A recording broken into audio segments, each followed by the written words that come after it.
They say a picture is worth 1,000 words. And as with everything in the Trump administration, that may be an understatement. Of course, there is this photo from the G7 tweeted out by a spokesman for Angela Merkel, showing the German chancellor with her hands planted, staring down at her American counterpart. There's also this one, showing a white imprint on President Trump's right hand following yet another hard handshake with French President Emmanuel Macron. And then there's this one of IMF Managing Director and Chairman Christine Lagarde with a withering look as the president shows up late for a breakfast focused on gender equality. Of course, they will all be overshadowed in about 24 hours by the image of a sitting American president meeting with the leader of North Korea for the first time ever. The question now is, what, if anything, will that meeting amount to beyond just that photo op? With that, I want to welcome in my panel. Joining me on set, national political reporter for Axios, Jonathan Swan, former Deputy Assistant Secretary of Defense and MSNBC national security analyst, Evelyn Farkas, political reporter for the New York Times, Ken Vogel, and joining us all the way from Singapore, a friend of the show and Pulitzer Prize-winning White House bureau chief for the Washington Post, Philip Rucker.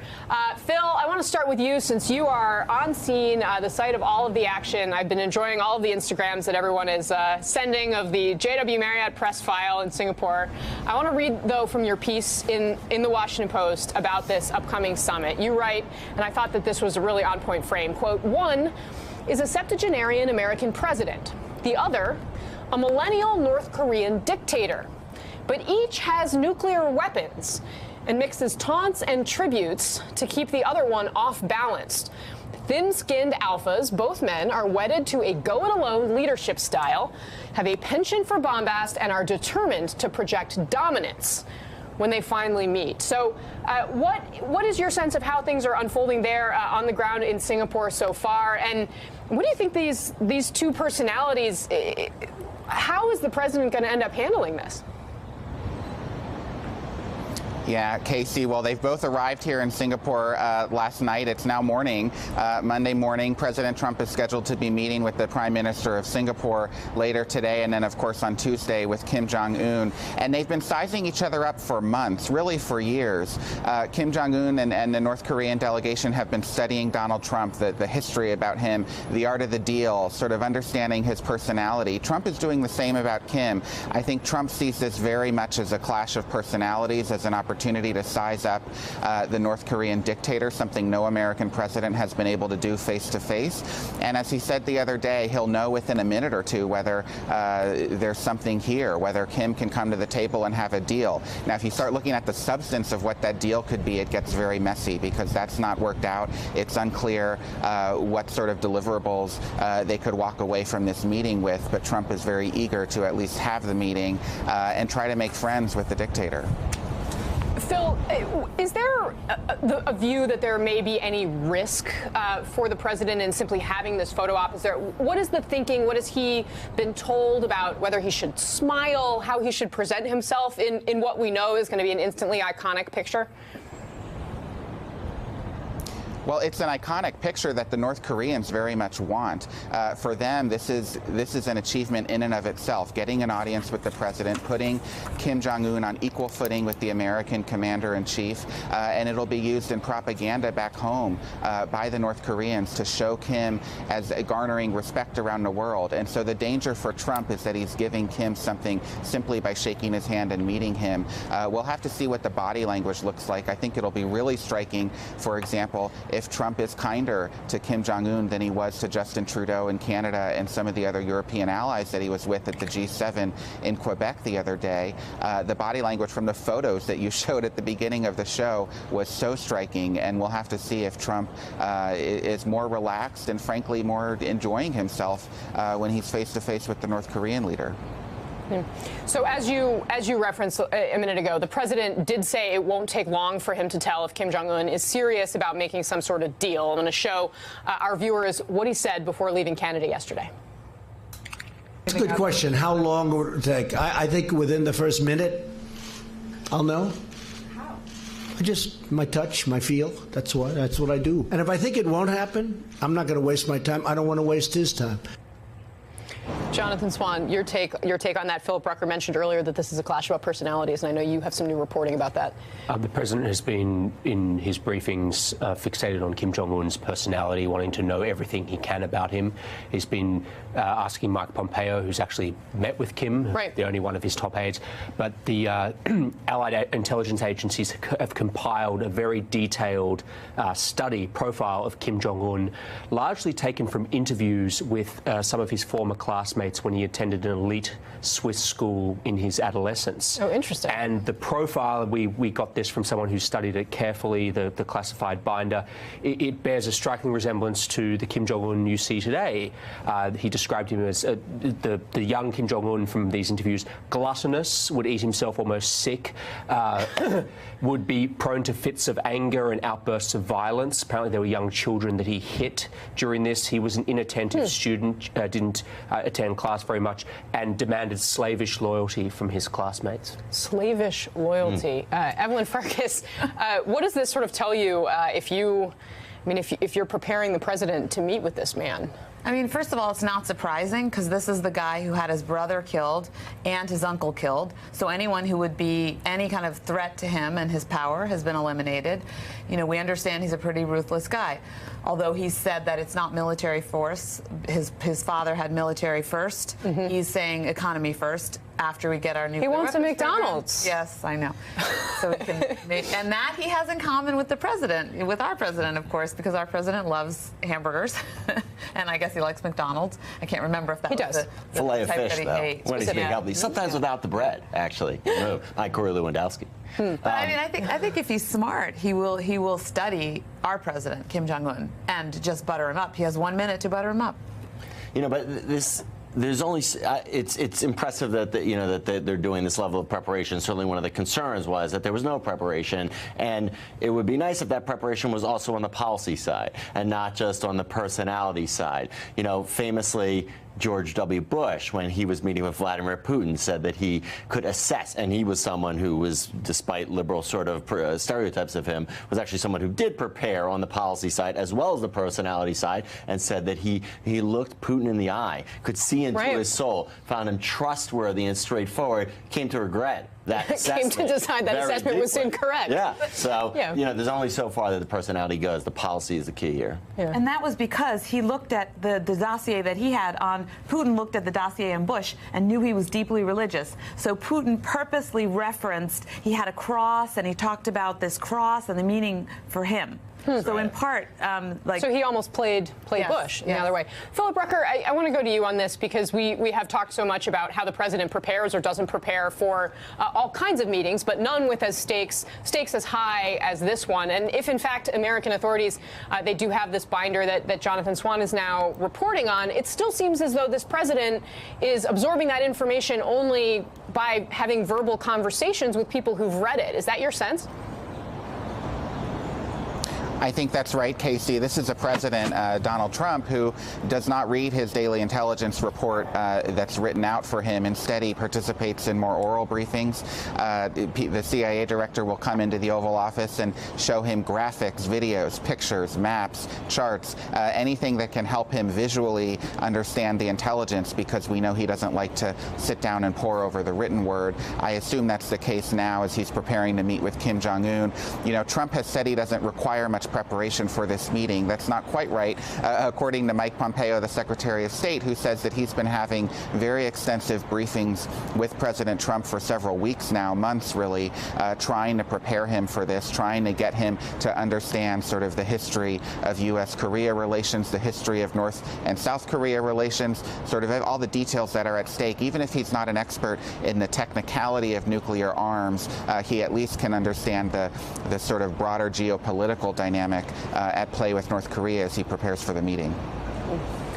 Let's turn now to all of the drama that preceded this evening, the G7 summit. Just a few hours after the president called his relationship with G7 allies a 10, he pulled the U.S. out of the G7 joint communique as a result of what he called Justin Trudeau's, quote, false statements. He went on to tweet, quote, PM Justin Trudeau of Canada acted so meek and mild during our G7 meetings. The motivator, likely Trudeau's comments about retaliatory tariffs. Here are what two White House advisors had to say about this earlier today. Here's the thing. I mean, he really kind of stabbed us in the back. He really actually, you know what? He did a great disservice to the whole G7. He betrayed. Trudeau did. Yes, he did. We were very close to making a deal with Canada on NAFTA, bilaterally perhaps, and then we leave and Trudeau pulls this sophomoric political stunt for domestic consumption. You just don't behave that way, okay? It's a betrayal, okay? Essentially double-crossing. Not just double-crossing President Trump, but the other members of the G7 who were working together and pulling together this communique. There's a special place in hell for any foreign leader that engages in bad faith diplomacy with President Donald J. Trump and then tries to stab him in the back on the way out the door. And that's what bad faith Justin Trudeau did with that stunt press conference. That's what weak, dishonest Justin Trudeau did. And that comes right from Air Force One. After those comments, Senator Jeff Flake tweeting, quote, "Fellow Republicans, this is not who we are. This cannot be our party." But once again, Flake pretty lonely so far in his condemnation of the president. Ken Vogel, how much self-awareness is there here? Yeah, I mean, the tweets from Trump minutes after leaving this setting, calling out another world leader for being like meek in person and then saying something negative after the fact, and then also the false statements. Trump has actually bragged about bluffing Justin Trudeau on the trade deficit using false statements. So it's pretty rich to see him accusing this foreign leader of doing the same thing that we've seen him do himself. Yeah, Jonathan Swan, I mean, we knew that the president had already caused all sorts of potentially irreversible problems with the Canadian government after making this announcement on tariffs. But the way that this G7 summit concluded, I mean, is it possible? We've seen some tweets from John McCain, for example, that suggest that, you know, someday America's allies will see the Americans who are actually on their side. Is that possible at this point? Well, we've been talking to European officials who are having the same problems with the president, particularly, you know, when you look at Germany, even France, after they got to a better place, that's been reversed. The UK, what they're trying to do is have this long-range view that this is a president for this moment, but move beyond that. But they still have the military ties, and they lean on that. They look for positives where they can. But the reality is, transatlantic relations have not been this bad for a very long time. And no matter what Donald Trump says. We're not even talking about transatlantic relationships anymore either. I mean, we're here on the continent. Canada too, but the European relationship has been profoundly damaged in the last few months over trade as well.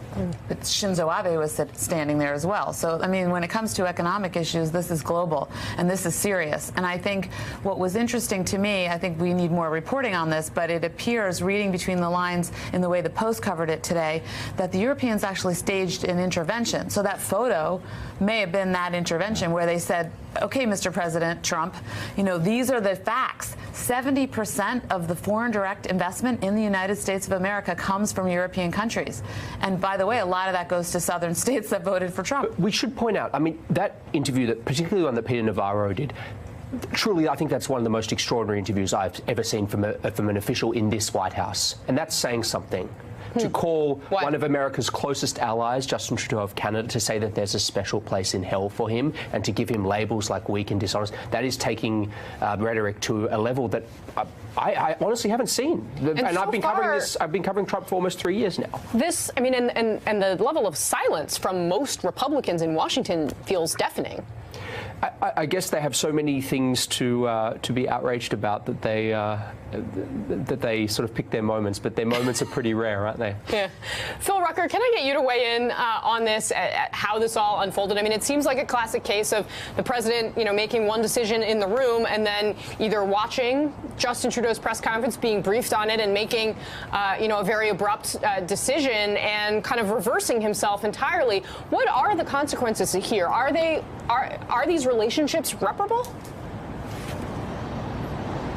Well, the consequences are quite severe for the relationship, as the panel's been discussing, but the pattern is familiar for Trump. I mean, he's someone who, when he's in the room with you, whether it's, a fellow foreign leader or even just a journalist for an interview, he wants you to like him. He wants to try to create a level of warmth there. He wants to, he doesn't usually confront people face to face, and then the meeting's over and he goes off on Twitter, as he did aboard Air Force One from Canada en route to Singapore. I mean, this is just a familiar pattern for Donald Trump, and he, he bullies sometimes, but he likes to bully with a distance. He doesn't like to do it face to face with the people he's trying to bully. You mentioned at the top of the show, too, looking at that picture of Angela Merkel and the other leaders kind of surrounding the president, that sort of dark, almost angry look on his face, and how that could potentially differ from, I mean, it certainly already differs from the picture of him receiving that letter from the North Koreans, you remember, in the Oval Office, where he was smiling and holding that giant envelope. We've talked about this a lot, I know, whether he has an affinity for dictators, but I mean, what is it that explains why he's so hostile in a room with, people that have been allies of the United States for decades, and seems so warm and open to these other people who have been our enemies? Well, he's so open to Kim Jong Un in part because it's his bid for history. Trump, it stuck with him from the first time he sat down with President Barack Obama after the election and before Trump was inaugurated. Obama told him, look, North Korea is the biggest challenge you're going to face in sort of a national security sense around the world, and this was a problem that Obama couldn't fix, the nuclear development in North Korea. And so that stuck with Trump, and it's been a motivating factor ever since. He wants to outdo Obama. He wants to solve the problem that his predecessors couldn't. And so because of that, he's in ultimate salesman mode right now. He wants the North Koreans to like him. He wants the North Koreans to come to the negotiating table with him. He wants them to agree to a deal. And so he's willing to flatter Kim Jong Un. He's willing to, pose for that picture with the big envelope in the Oval Office with a big smile on his face, because he feels like this is his opportunity to do something truly historic as president. Ken Vogel, you want to have a quick last word before we go? Yeah, to your point, Casey, about the warmness towards traditional adversaries and the coolness towards traditional allies, who's loving this tension at the G7 is Vladimir Putin. I mean, his whole goal was to drive wedges between the traditional Western alliances, and he's got that. Yeah. He's meeting with the Chinese and other officials at the Shanghai Cooperation Organization annual meeting. Hey there, I'm Chris Hayes from MSNBC. Thanks for watching MSNBC on YouTube. If you want to keep up to date with the videos we're putting out, you can click subscribe just below me, or click over on this list to see lots of other great videos.